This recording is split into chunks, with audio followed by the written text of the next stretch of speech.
is your mom, Boom FM. Please enjoy.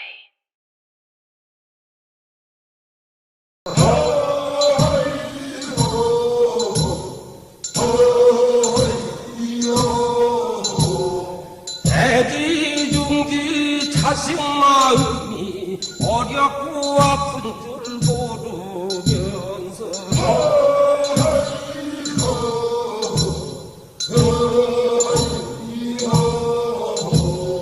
세상 인생을 다 살고 보니 원도 많고 한도 많다.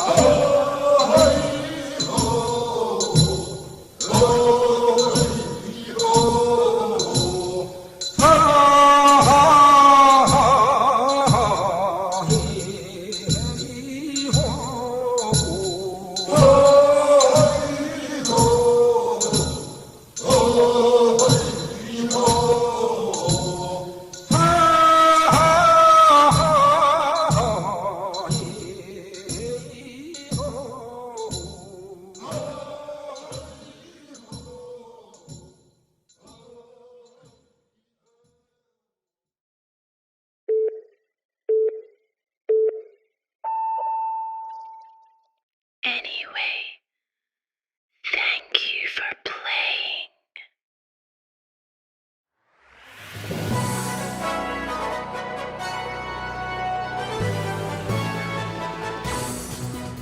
You know, it feels like just yesterday we were watching the political temperature rise in South Korea, and suddenly we're in the middle of this impeachment situation that has really, really shaken things up. You sent over a pretty big stack of materials for us to dig into. That's right. We've got quite a mix. News articles from places like Yeshate, Stroin, Sosho, Wacoin, YTN. So different viewpoints there. Okay. And really importantly, we have the the impeachment motion itself from ION. So we can see the actual legal argument. The primary source, yeah. Exactly. And then there's a transcript from ION on YouTube that captures some of the international takes on it all. Right. So our mission for this deep dive is pretty straightforward then. Let's try and really understand this ION based on everything you've gathered. We need to break down what happened, why, and, you know, the immediate fallout, both inside Korea and internationally. Looking at the dates, it seems like a really rapid sequence. We've got the impeachment motion back in December 24, then the Constitutional Court's dismissal decision, and then these really troubling reports about online threats. People getting harassed just for wearing an impeachment badge. It moved fast. It really did. A very concentrated period of, well, political upheaval. So maybe the best way to make sense of it is to start with the legal basis. Look at what the ESCON actually said. Good idea. Then we can look at how the Constitutional Court ruled on that and finally, unpack the reactions domestically and globally. Okay, let's do that. Starting with destroying the motion itself. Based on that ass text, what were the absolute core reasons the National Assembly went for impeachment against President Yoon? Well, the absolute center of it, the main point, was President Yoon's declaration of a nationwide Samnosh, a state of emergency, which happened around 10:03 p.m. on December 3rd, 2024. The argument from the National Assembly was that this act, this declaration, was a serious violation of the Constitution and several laws. They weren't just saying it was a mistake. They framed it as a fundamental attack on the country's democratic structure. Wow. Okay, so what specific actions did they point to that led them to that pretty extreme conclusion? So after declaring the emergency, the motion details a whole series of actions. It accuses the president of using military and police forces to blockade, intrude upon the site, the National Assembly building itself. Blockade the legislature. Yes. And the argument was this was done specifically to obstruct the Assembly's right, their power to demand that martial law be lifted. Using the military to shut down Parliament, essentially. That's a really serious charge. What else was in the motion? Well, besides targeting the National Assembly, the motion also alleged an illegal intrusion into the Hachingschard, that's the National Election Commission. And on top of that, it claims there were attempts to unlawfully arrest quite a few people, National Assembly members, other politicians, journalists too. The Assembly presented these as direct attacks on, core democratic institutions. So it wasn't just about stopping protests. It was actively going after parts of the government itself. And I saw the motion even accuses President Yoon of Juman insurrection. That sounds incredibly serious. It is, yeah. That charge, or insurrection, comes from the argument that the state of emergency itself was declared without meeting the proper goal, the actual requirements, and the proper procedures. Ah, right. And crucially, that it was done specifically with the aim of basically undermining the constitutional order. So the assembly was arguing that declaring this emergency without a real basis and then using it to attack the legislature and other bodies, well, that was an attempt to subvert the whole system. And I assume the motion listed the specific laws and constitutional articles they believed were broken? Oh, absolutely. The Chori is very detailed there. It lists a whole range of constitutional articles, things about national sovereignty, the president's duties, rule of law, separation of powers, neutrality of the military, free speech, assembly rights, the rights of assembly members. A long list? A very long list. And also the specific conditions and procedures for declaring a state of emergency laid out in both the Constitution and the Martial Law Act itself. It was a comprehensive legal case saying his actions were flat out illegal and unconstitutional. The motion also mentioned a ja'ad, a decree from the martial law commander, right? What did that decree do? Yes, the motion highlights that decree from a JAW. According to the JAW source, this decree banned all political activities, put controls on all media and publications, and banned strikes. Wow. So it gives you a sense of just how sweeping the restrictions were under this state of emergency. So after the declaration and this decree, what happened next? How did things unfold according to the motion? The Kane source describes a really fast-moving situation. The Ahoris, the National Assembly, even though it was being blockaded, managed to convene quickly. Oh. Well, reports mentioned members literally scaling the fence to get in. But they did it, and they passed a Bemenvarai, a resolution to lift martial law unanimously, with all 190 members who could get inside voting for it. Right. At the same time, there was public resistance. Citizens started gathering outside the National Assembly protesting, and apparently trying to physically block martial law troops. Okay. And even though the Assembly passed its resolution around 1 a.m. on December 4th, the president apparently waited until about 5:40 a.m. that same morning to actually officially lift the martial law. That delay itself became another point against him. Yeah, delaying after the legislature demanded it. That looks bad. It really paints a picture of chaos and confrontation. Okay, let's shift to the Constitutional Court's decision then. What did the Kiri transcript and the Yukana article say about how the two ruled? Well, according to those sources, the Constitutional Court came back pretty quickly and decisively.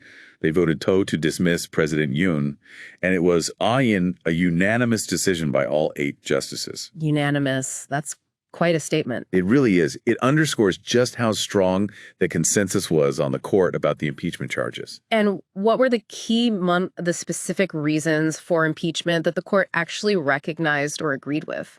The Ache transcript says the court recognized all 5 core reasons presented in the motion. That included the Tana Kodesa declaring the state of emergency and the attack on the National Assembly. So it suggests the court found solid evidence for those central accusations.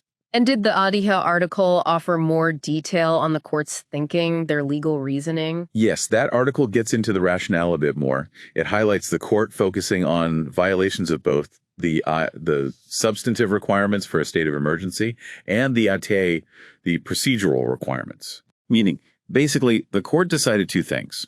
1, the actual conditions needed to justify declaring a state of emergency weren't actually met. And 2, even if they had been, the correct legal steps, the procedures for declaring it, weren't followed properly. Okay, so it failed on both counts, in their view. What about that martial law decree, the DAW?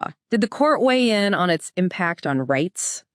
The Ada piece indicates they did. The court looked at that decree and the sweeping restrictions it imposed on basic rights and saw that as sort of, further proof of the overreach and illegality of the whole state of emergency declaration. And there was something interesting in the Adgo article about the prime minister admitting flaws. Yeah, that's a really key point. According to Ado, during an emergency session at the National Assembly, Prime Minister Han apparently admitted there were procedural flaws in the cabinet meeting where the state of emergency was discussed. He admitted it. He reportedly agreed with the assessment that the meeting wasn't conducted properly. An admission like that from the Prime Minister himself likely gave significant weight to the court's finding about procedural violations. It really shows how serious the situation was perceived, even within the government. Wow. So a unanimous dismissal, citing both substance and procedure being flawed, backed up by the PM's own admission. That seems like a very clear judgment on the president's actions. Okay, let's talk about the reaction inside South Korea, the aftermath. That FIA article described some really concerning online harassment. Yeah, it's quite disturbing. The BU report details these online attacks. Harassment, threats aimed at a MART worker who was simply wearing a Holy Impeach Yoon Suk-yeol badge. Just for wearing a badge. Apparently so. It involves something called sitobikajri, which is basically doxing. Yeah. Photos, names, personal details of workers wearing these badges that store like eMart and Home Plus were shared online. Where was this happening? Primarily on platforms like DC Inside, specifically in the People Power Party gallery section, according to the article. And there were calls to flood the stores and their head offices with complaints about these workers. It was attributed to IRHA, far-right groups or individuals. Sounds like a coordinated campaign. Yep. How did the workers' union, the Tornire, respond? Well, the MART Workers Union held a press conference right in front of the National Police Agency. They announced they'd filed a police complaint against these unnamed DC Inside users and others for things like head defamation and war threats. Okay. They really emphasize how serious this online bullying was. One union leader apparently called it white terror. And it wasn't just online threats, was it? The article mentions something happening in a store. Tragically, no. The article also mentions an incident where someone wearing a Stop the Steal mantle, you know, that phrase was seen inside a Home Plus store, seemingly actively looking for employees who are wearing the impeachment badge. Actively searching for them. That's what the report suggests. This physical presence, this act of intimidation, obviously raised serious concerns about worker safety. Yeah, absolutely. What about broader public opinion? Another AOR article mentioned a Gallup poll. How did people feel about the dismissal? That poll showed pretty strong feelings. It indicated 60% approval for Yoon's Go-Eli's dismissal and 53% favoring OUO regime change. Okay. And maybe most tellingly, it said 70% of self-identified centrists supported the impeachment. That suggests the dissatisfaction went well beyond just the usual opposition supporters. Interesting. The Yusu article brought in some different voices, particularly from OU conservative commentators. It did. It mentioned one conservative commentator, OU, who apparently predicted on a radio show that the impeachment would be upheld 8-0 by the court, which turned out to be right. But the article also presented a counter-argument. It noted criticism aimed at people who, in this view, were confusing Akum parliamentary democracy with Kontium parliamentary dictatorship, suggesting, that maybe the impeachment itself was an overreach by the majority in the National Assembly. So different conservative takes there. Right, so not a monolithic view even on that side. And what about former President Yoon himself? What's his immediate situation according to that YTN report? The YTN report said he returned to his Arrow, his private residence.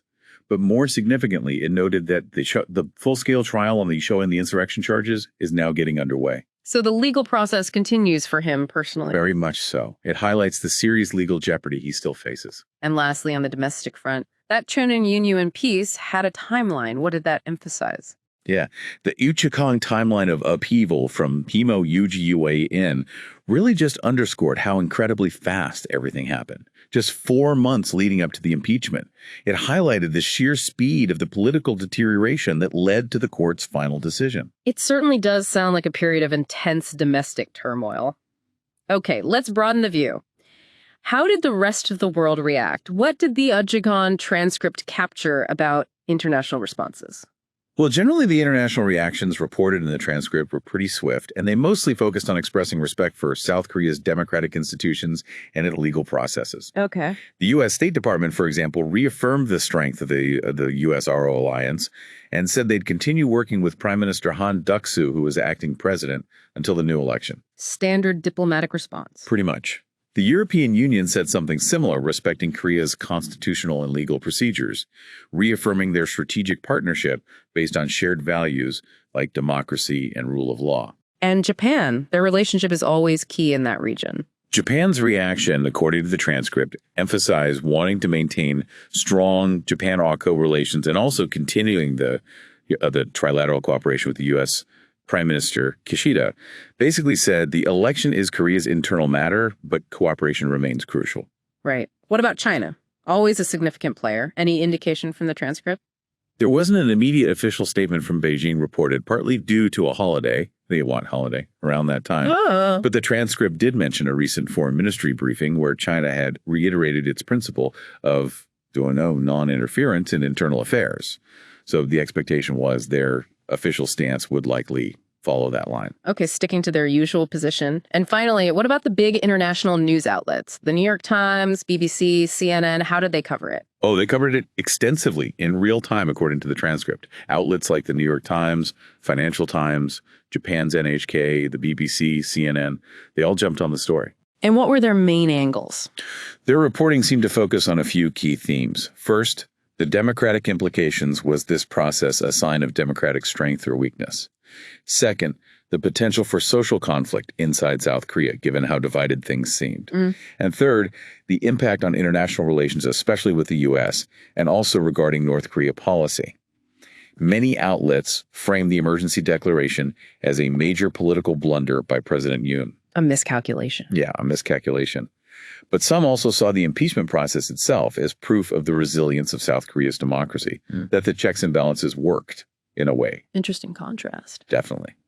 They also highlighted the deep ideological divisions in Korean society, predicting a very contentious upcoming presidential election. Yeah. And there was speculation, too, about how this might affect relations with a potentially new U.S. administration under President Trump, thinking about trade, U.S. troop presence, things like that. Okay, so if we were to boil it all down, the absolute key takeaway here is President Yoon Suk-yeol was impeached and then removed from office by a unanimous constitutional court decision. That's the core event, yes. And the fundamental reason cited by the court was that his declaration of a state of emergency was unconstitutional and illegal, failing on both substantive grounds and procedural rules. Precisely. And as we've seen from the sources, this whole event has triggered major reactions, revealing deep splits within South Korea and prompting a lot of international attention and questions about stability and future policy.